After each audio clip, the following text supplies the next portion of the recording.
जों डेभेलपमेन्ट हिसाबै अर्थात जोङो दायो जों मोनसे आमब्रेला अर्गेनाइजेसन अर्थात बेवहाय ससाइटि थागोन गुबुन गुबुन इक' टुरिजम ससाइटि थागोन बेवहाय ट्रेभेल एजेन्ट थागोन टुर अपारेटर्सफोर थागोन टिकेटिं एजेन्टफोर थागोन ट्रेन्सपर्टारफोर थागोन आरो बिदिनो हटेल बा हमस्टे बेफोर गासैखौबो ज' लानानै बे मोनसे आमब्रेला अर्गेनाइजेसन आरो जोंनि मेन उद्देश्यआ जाहैबाय जोङो ज'यै जाहाथे खामानि मावनानै जोङो बिटिआर टुरिजमखौ डेभेलप खालामगोन आरो जोंनि गुबै थांखियानो जाहैबाय जोङो ज'यै खामानि मावगोन आरो जौगालांनाय खामानिखौ जोङो नाजाबाय थागोन आरो जिदु प्रब्लेम फैगोन प्रत्येक सुबुंहा बा प्रत्येक इउनिट बा प्रडाक्टहा मोनसे मोनसे प्रब्लेम फैयो बे प्रब्लेमफोरखौ जोङो इन कलाबरेसन उइथ बड'लेण्ड टुरिजम जिहेतु बड'लेण्ड टुरिजम आलादा मोनसे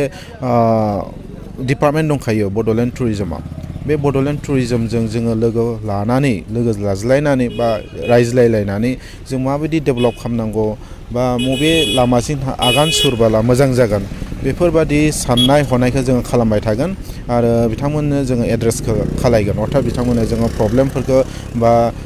मावनांगौ थांखिफोरखौ जोङो खोन्थाबाय थागोन बिथांमोननि लोगो लाज्लायनाया जोंनि गेजेराव थागोन आरो जों बिथांमोननि बेबायदि सहाय एबा जोंनि आइडियाफोरखौ होबाय थागोन बेनो जोंनि मेन उद्देश्य आरो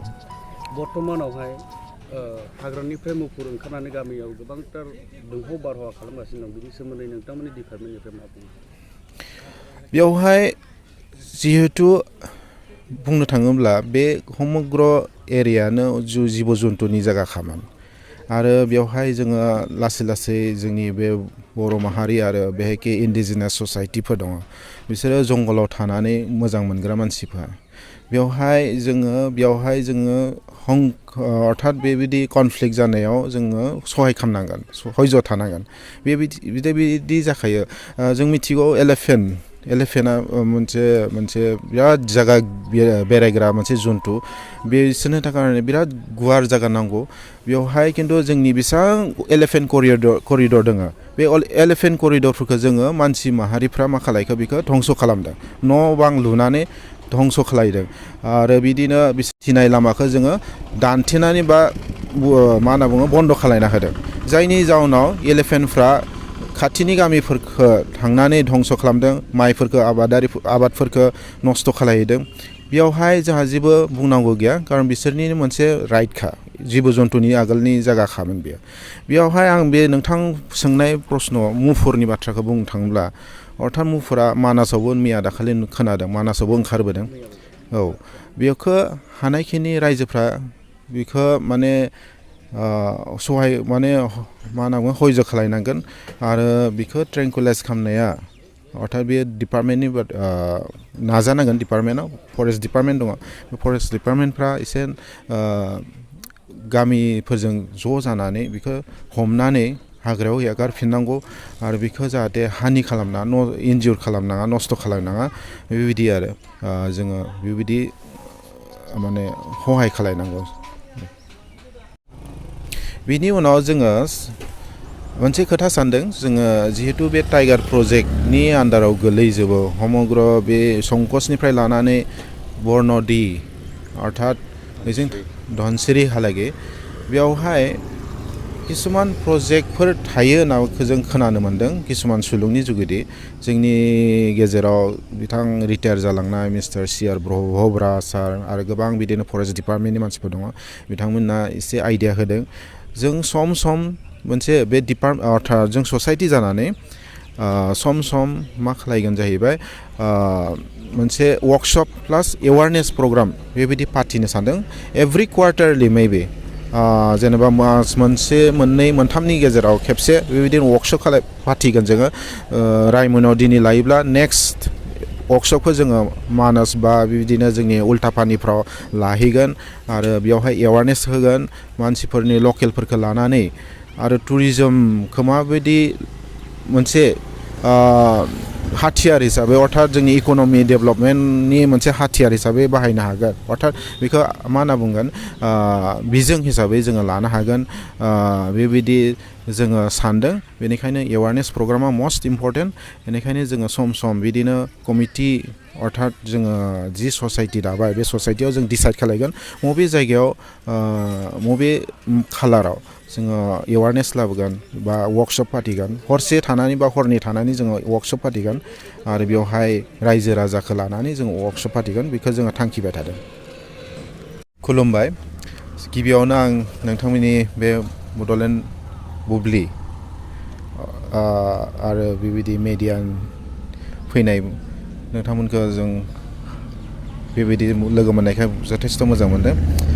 आरो जों फैनायनि मेन उद्देस्यआ जाहैबाय जोङो मोनसे बड'लेण्ड टुरिजम डेभेलपमेन्ट ससाइटि गोदानै जोङो दाफुंदों बावैसो आरो बेवहाय आङो बर्तमान जेनेरेल सेक्रेटारि हिसाबै दङ आंनि मुङा उदय स्वरगियारि आरो लोगोआवनो बिथां बिजय बसुमतारी मानासनिफ्राय बेयो ट्रेजारार हिसाबै दङ आरो जोंनिनो बे जायगानिनो बाखिन्दा बिथां प्रबिसर बसुमतारी बिथाङा जेनेरेल सेक्रेटारि हिसाबै दङ जइन्ट सेक्रेटारि हिसाबै दङ आरो बाखि बेसेबां जोंनि गेजेराव मेम्बारफोर दङ बेवहाय जों बेयाव फैनानै जोबोद गोजोननाय मोन्दों आरो खारन बेयो जोंनि बे बड'लेण्ड समग्र बड'लेण्डनिनो मोनसे सम्पद होननानै जों सानदों आरो जों बे रायमना नेसनेल पार्क बेखौ जों खोनादोंमोन खिन्थु जोङो बेयाव फैनो हानाय बेबायदि सुबिदा मोनाखैमोन आरो जोङो दिनै ससाइटि जानानै जोंहा मोनसे दायित्व जाबाय जोङो एज ए मेम्बार बेयाव फैनांगौ आरो बिसोरनि प्रब्लेमफोर बा माबायदि डेभेलपमेन्ट जागासिनो दङ बेफोरखौ जोङो सुलु लानाया जोंनि दायित्व बेनिखायनो जोङो मैया जोङो बेयाव फैनानै बिथांमोननि अर्थात बे जायगानिनो रायमना गल्डेन लेंगुर इक' टुरिजम ससाइटिया जोंखौ आदरख' खालायनानै अर्थात जोंखौ वेलकाम खालायनानै जोंनो एसेबां मोजाङै आलासि सोंनाय बायदि बिथांमोना थानो जायगा होदों आरो जायगा देखायलाबायदों आरो बिराद मोजां मोनदों जोङो बिथांमोननि जिथु आदरख' अर्थात बिथांमोननि रिसेपसना बिराद हामजाथावना आरो जों आसा खालायो बिथांमोननि बेबायदि रिसेपसन खालामनाया गुबुन टुरिस्टफोर फैब्ला